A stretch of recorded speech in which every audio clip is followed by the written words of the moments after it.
بسم اللہ الرحمن الرحیم۔ روزہ افطار کرانے کی فضائل۔ نمبر 1، روزہ افطار کرانے والے کے گناہ معاف کر دی جاتے ہیں۔ نمبر 2، روزہ افطار کرانے والے کو جہنم کی آگ سے نجات دی جاتی ہے۔ نمبر 3، روزہ افطار کرانے والے کے لیے فرشتے رمضان کے آخر تک 3 دعائیں کرتے رہتے ہیں۔ پہلی دعا، مولا کریم اس پر رحم فرما۔ دوسری دعا، اور اس کی غلطیاں معاف فرما۔ تیسری دعا، اور اس کا عمل مقبول بنا۔ نمبر 4، روزہ افطار کرانے والے کو روزہ دار کے برابر اجر ملے گا اور روزہ دار کے اجر میں کوئی کمی نہیں کی جاتی۔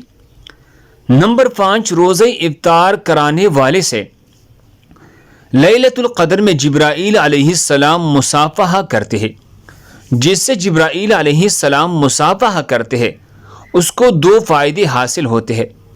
پہلا فائدہ، اس کا دل نرم ہو جاتا ہے، رقت پیدا ہو جاتی ہے۔ دوسرا فائدہ، آنکھوں سے بکثرت آنسو نکلنے لگتے ہیں۔ اللہ ہم سب کو اس پر عمل کرنے کی توفیق عطا فرمائے۔ جزاکم اللہ۔